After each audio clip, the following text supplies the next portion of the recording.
Okay दोस्तों, अगला विषय है प्रभु बलराम की विजय लीला और शासन। शायद ये मेरा कल की सीरीज़ में इस बार के लिए आखिरी वीडियो होगा, हो सकता है, आई डोंट नो, क्योंकि इसके बाद इस बुक में उतना इंटरेस्टिंग और कुछ नहीं है। तो ऑलरेडी फॉर योर कॉन्टेक्स्ट, जिन्होंने पिछले वीडियोस नहीं देखे हैं तो सिंपल एक रिकैप समरी यही है कि मैंने डिकोड किया है कि सब खगोल शास्त्र है, एस्ट्रोनॉमी है, कल की समय है, समय चक्र है, टाइम का एंड है, जब कली युग खत्म हो रहा है, शेष बचता है एज पर ब्रह्मांड पुराण एंड भविष्य मालिका के वर्सेस के हिसाब से मैंने बताया कि जब सब क्षीण हो जाता है, कली क्षीण हो जाता है, तभी कल्कि का जन्म होता है।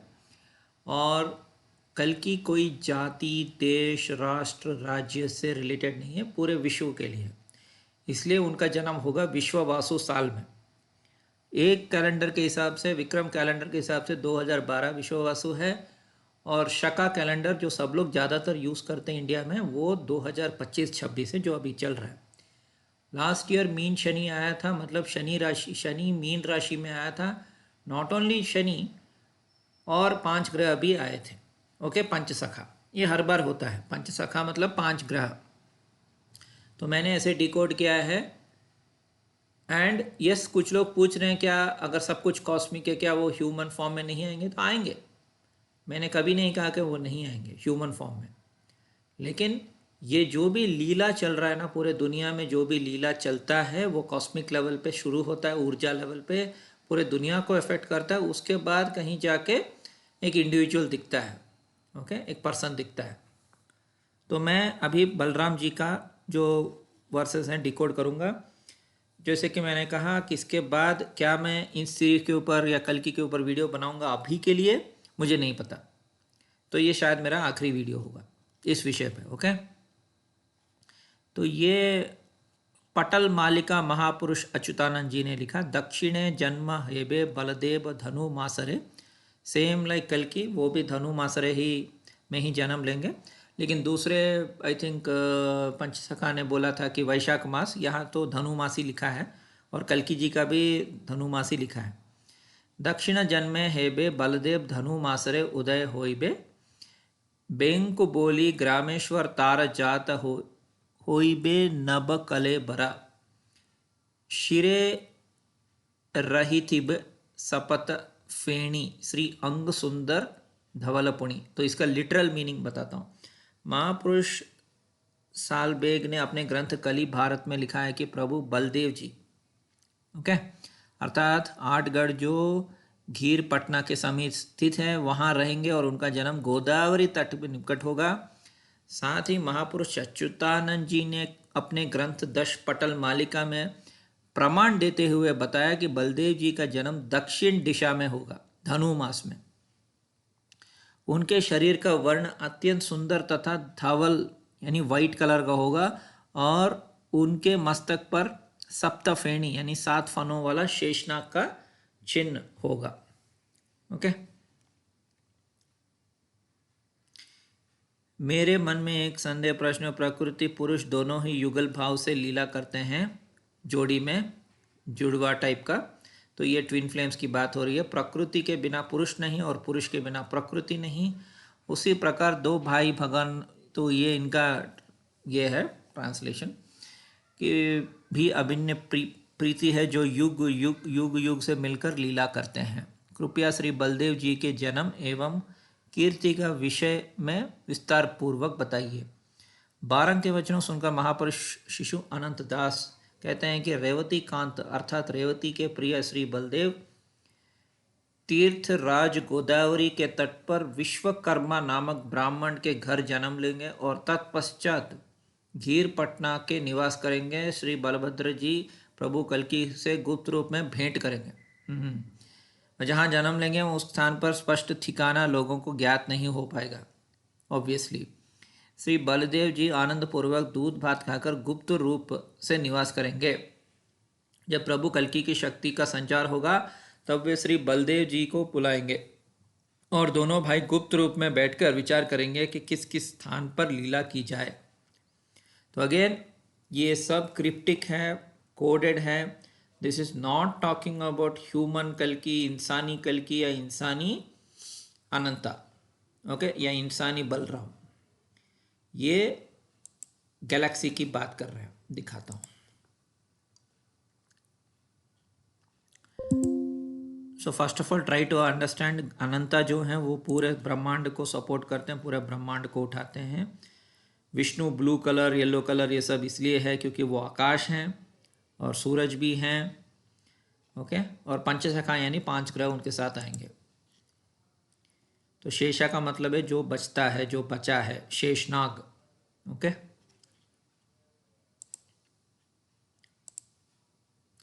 सो वैदिक प्लानिटोरियम के हिसाब से भी आप देख सकते हैं कि शेष जो है पाताल के नीचे 4 कुमारों को सिखा रहे हैं, okay. I think this is Gaudiya Sampradaya, 4 Kumar और अनंत शेष।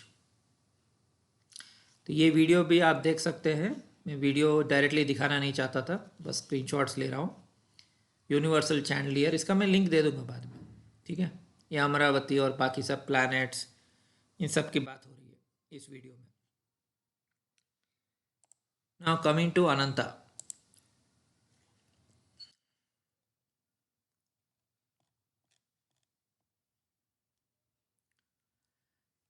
अनंत या अनंत शेष, ओके, आदिशेष हिंदू ब्रह्मांड विज्ञान के मूलभूत कॉस्मिक एक्सिस हैं। ब्रह्मांडीय धुरी का रूप है। अनंत वो अनंत शाश्वत आधार है जो सृष्टि और प्रलय के बीच पूरे ब्रह्मांड को थामे रखता है। उसे समुद्र क्षीर सागर पर तैरते हुए बहु फनों वाला नाग के रूप में भी दिखाया जाता है, जिसके ऊपर महाविष्णु विश्राम करते हैं। ये दृश्य समय, अंतरिक्ष और परम तत्व के बीच का पुल दिखाता है, जहां बदला जाता है पुराना चक्र और शुरू होता है नया चक्र। कॉस्मिक एक्सिस, शाश्वत सहारा। अनंत को पुराण में ऐसा नाग बताया गया है जिसे फनों में ग्रहों और लोकों का भार टिका हुआ है। मतलब ये सृष्टि के टिकाने वाला आधार तत्व है। समय और चक्र, अनंत का अर्थ है जिसका कोई अंत नहीं। उसे शेष भी कहा जाता है, जो प्रलय के बाद भी बचा रहता है। जब वो अपने फनों को खोलता है, नई सृष्टि शुरू होती है, ओके। पुराणों में अनंत का अर्थ मूल प्रकृति या अदृश्य ऊर्जा भी है।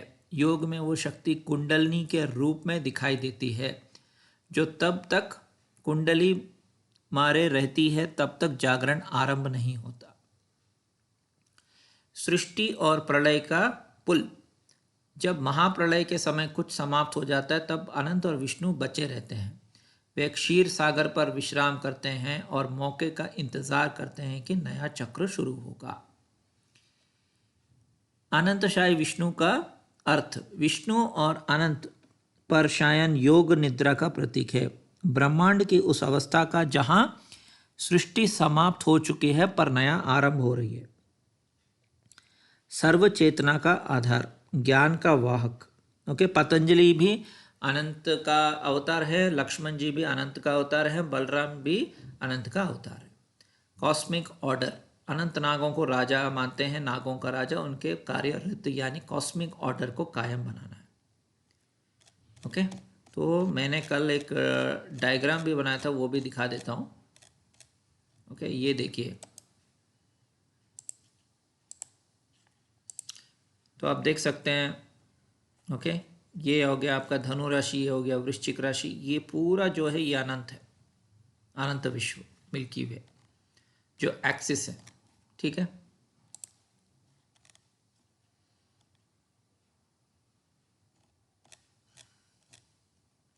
तो ऐसे इन्फिनिटी लूप है बेसिकली।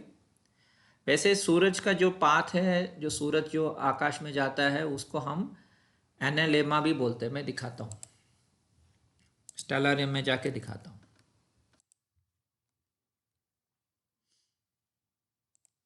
अभी मान लीजिए मैं टाइम को चेंज कर रहा हूँ, ठीक है।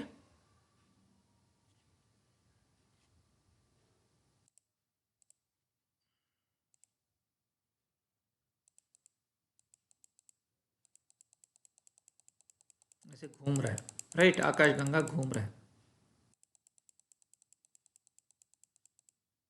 मैं टाइम भी क्या करता हूँ, सुबह का टाइम लेता हूँ जब सूरज उदय होता है। देखिए इधर सूरज है, राइट। आप सूरज को ही गौर करिए और किसी को भी नहीं। देखा सूरज कैसे जा रहा है, मीन राशि ऐसे, और उसके साथ हर समय शुक्र और बुध रहते हैं। दो सखा तो हर समय रहते हैं, हर समय। Sorry okay. अब देखिए कैसे जा रहा है। सूरज का पाथ लीनियर नहीं है, वो एक आर्ट वाले शेप में जाता है। उसको भी हम अनंत बोल सकते हैं, ठीक है। एकदम स्ट्रेट लाइन में नहीं जाता है सूरज। आप हर दिन बदल के देखेंगे तो आपको साफ दिखाई देगा। ओके, शुक्र सूरज बुध ये तो साथ में रहते हैं हर समय। दो विटनेस जो हम बोलते हैं वो यही है, शुक्र और बुध। ये दोनों हर समय सूरज के इर्द गिर्द ही रहते हैं, ठीक है। ये अगस्त आ गया, आपका सूरज देखिए कैसे डिप कर रहा है होराइजन के नीचे, ठीक है, क्योंकि ये सब दक्षिणायन है। अक्टूबर धनुर्मास को चले जाते हैं जहां अनंत का जन्म होता है। ये देखिए नवंबर, नीचे जाइए नीचे जाइए नीचे जाइए, यहाँ से धनुमास शुरू होता है दिसंबर 15 से। ये देखिए कैसे नीचे जा रहा है। इसको बोलते हैं दक्षिण या दक्षिण की तरफ। तो ये सब समझना होता है। बेसिकली आपको ये समझना होता है कि जो, अगर हम लाइट निकाल देता हूँ, ये देखिए ये हो गया आपका धनु राशि, ये हो गया आपका दक्षिण। सो ये दक्षिण की राशियाँ हैं। बेसिकली ये जो भी राशियाँ हैं ना, ये सब दक्षिण की राशि हैं। तो जब हम श्लोक में जाते हैं और वहाँ लिखा है कि दक्षिणे जन्म हल बलदेव धनु मासरे, मतलब इसका मतलब यही है, ये दक्षिण में उनका जन्म होगा। ओके, सो ये है असली मतलब। बेसिकली अनंता इज समय चक्र, it is the axis, basically axis है जिसके ऊपर विष्णु विराजमान है या सोए हुए हैं। उसी को हम पर्सनल रूप में ऐसे देखते हैं, जैसे कि ये वाला इमेज अगर आप देखेंगे तो इसमें आपको दिखेगा लक्ष्मी जी हैं, फिर उसके ऊपर विष्णु सोए हुए हैं, ब्रह्मा जी भी हैं, राइट। और ये अनंत है। तो अनंत हियर कोई सांप वाप नहीं है, बेसिकली वो एनर्जी है, करंट है, ऊर्जा है। ये और कल की यानी विष्णु दोनों मिलके नया युग चक्र को बदलते हैं, और उनका जन्म होता है धनु मास में। So that is the meaning. Okay, उसी को मैं ऐसे इन्फिनिटी के रूप में दिखाया। ये से भी देख सकते हैं, देखिए ये गैलेक्टिक एक्सिस, पता नहीं ओपन होगा कि नहीं, मैं ट्राई कर रहा हूँ। हाँ, ये ओपन नहीं हो रहा है, ठीक है, थोड़ा बड़ा करके दिखाता हूँ, अगर हो सके तो दिखेगा। तो नहीं हो रहा है, थोड़ा प्रॉब्लम हो रहा है, ठीक है, नो प्रॉब्लम। तो वैसे भी मैंने आपको दिखा दिया, वो गैलेक्टिक एक्सिस है, ओके, वही है अनंत। तो उसके बाद ऑफ कोर्स उन्होंने काफ़ी कुछ लिखा है कि अनंत इधर जाएंगे उधर जाएंगे, कल किसे मिलेंगे, अगेन वो सब कोड है, ओके। अभी तक मैंने ऑलरेडी आपको डिकोड करके बता दिया है कि ये सब एस्ट्रोनॉमिकल साइकिल्स, युग परिवर्तन, एक युग होता है 2160 साल, ऐसे 12 राशियों को मल्टीप्लाई करें तो 25,590 साल, यानी 26 साल, 26,000 साल, ओके, ऐसे करके डिकोड करना होता है। तो 26,000 साल जब ख़त्म हो जाता है तब जाके आपका एक मतलब नया साइकिल शुरू होता है। तो ये सब है एक्चुअली, लेकिन मैं और डीप नहीं जाऊंगा, ऑलरेडी लोगों का दिमाग गर्म हो गया है, मेरा भी, स्पेशली मेरा, क्योंकि मैंने काफ़ी कुछ ओपन करके खोल करके आपको दे दिया। अब आपकी रिसर्च के ऊपर डिपेंड करता है कि आप कैसे पढ़ेंगे। आपको पर्सनल बलदेव और पर्सनल बलभद्र, पर्सनल श्री कृष्ण, कल्कि, जगन्नाथ और पर्सनल सुभद्रा से मिलना है तो that is up to them. वो भगवान आपका, आपके और आपके भगवान के बीच में समझौता एक्सप्रेस है, वो आप देख लीजिएगा, ओके। आपकी शायद अगर आपकी भक्ति बहुत ज़्यादा है तो शायद आपको वो आपके सपने में या रियल में आपको आपके पास आ जाएंगे, ठीक है। लेकिन मेरा काम, मैं भक्ति वक्त नहीं हूँ, मेरा काम सिर्फ डिकोडिंग है, रिसर्च है, ओके। मेरा काम यज्ञ है, मेरा काम तपस्या है, मैं ज्ञान मार्ग पे हूँ। मैंने आपको सब खोल करके दे दिया। इसके बाद आप प्लीज़, क्या वो पर्सनली आएंगे, इधर नहीं आएंगे क्या? अच्छा, राम और कृष्ण भी क्या टाइम है? राम और कृष्ण क्या सच में नहीं आए थे? क्या राम और कृष्ण सच में आए थे? या कल की सच में आएंगे कि नहीं आएंगे? ये वाले सवाल का जवाब मैं नहीं दूंगा, मैं पहले ही बता दे रहा हूँ। ये सब आपके ऊपर निर्भर है, ठीक है। धन्यवाद।